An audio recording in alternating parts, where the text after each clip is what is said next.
আমাদের প্রচলিত মনোজগতের আন্তঃসম্পর্ক তৈরি করার ক্ষেত্রে যে ধরনের একটা ভুল কাঠামোতে আমরা আটকে আছি, এখান থেকে কিন্তু আমাদেরকে বেরিয়ে আসতে হবে। যে ইনফরমেশন ইকোসিস্টেমে এখনকার যুগে এটা কিন্তু দুটো জিনিস খুব সহজ হয়ে গিয়েছে।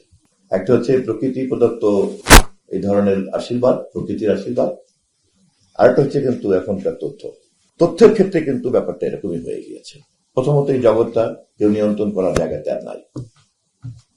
এটা সম্রাট আকবরের যুগ না, অথবা এটা 60-70 দশকের মিলিটারি প্রধানদের সরকার বা রাষ্ট্র না, বা এটা ইন্টারনেট এবং ডিজিটাল ইকুইপমেন্টস বিহীন যে মিডিয়া জগৎ ছিল, পত্রিকা মালিক যিনি ছাপবেন, তিনি যাহা ছাপবেন, তিনি তার টিম নিয়ে যা বলবেন সেটাই team. The moment you are claiming that you are information cadre, it is implied. আপনি কি ইনফরমেশনের ডেফিনেশনটা আপনি প্রপারলি জানেন কিনা, এটা কিন্তু আমাকে কেউ কোশ্চেন করলে আমি না পারলেও কোনো দোষ হবে না, বাট আপনি যদি না পারেন এটা কিন্তু দোষ, এটা কিন্তু লিমিটেশন। মন্ত্রী জানে না, মন্ত্রী নাও জানতে পারে, রাস্তাঘাটে ঘুরে বেড়ায়, স্লোগান দেয়, করতে করতে করতে করতে মন্ত্রী হয়ে গেছে।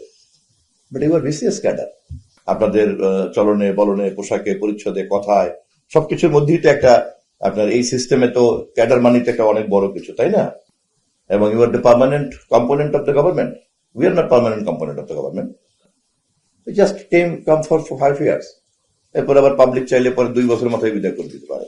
ইনফরমেশন ইকোসিস্টেমের এই অবস্থাটা যদি আপনার মাথার মধ্যে থাকে, বিশেষ করে জনসংযোগ কর্মকর্তা, জনসংযোগ যেই করতে চায় না কেন, এখনকার যুগের কোনো জনসংযোগ ডিজিটাল প্ল্যাটফর্ম ছাড়া গণসংযোগ করতে চায়, একথা যদি কেউ দাবি করে তাহলে তাকে স্টুপিড বলবে।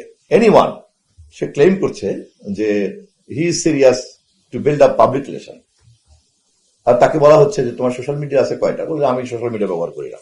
হ্যাঁ ভাই, আজ আমাদের বাচ্চাদের কাজ, এগুলো নিয়ে কত সময় নষ্ট হয়। ইট ইজ কমপ্লিটলি সোনার পাথরের বাটি।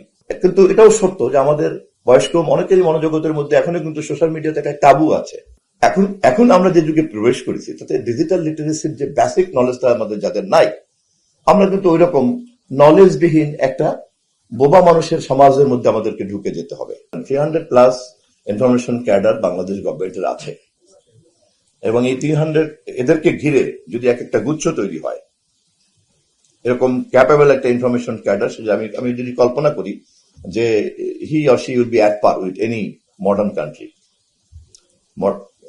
তাদের সঙ্গে টাকায় না পারতে পারি, কিন্তু এই ইনফরমেশন জানা অথবা এই ডিজিটাল ক্যাপাসিটি অর্জন করার জন্য খুব বেশি টাকা লাগে না। এই জন্য কিন্তু আসলে কিন্তু আপনার ড্রাইভ লাগে।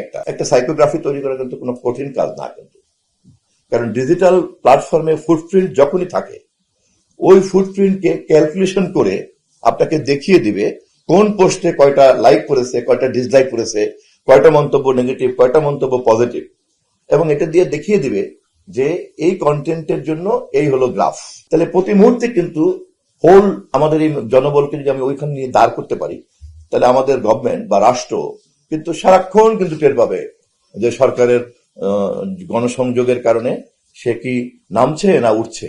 কিন্তু আমরা সবাই যদি এটাকে যদি কন্টেম্পোরাইজ করে ফেলতে পারি, তাহলে কিন্তু আমরা এমন একটা জনবলের মালিক হবো যা কিন্তু অন্যদের নাই। Without data any information is nothing but opinion.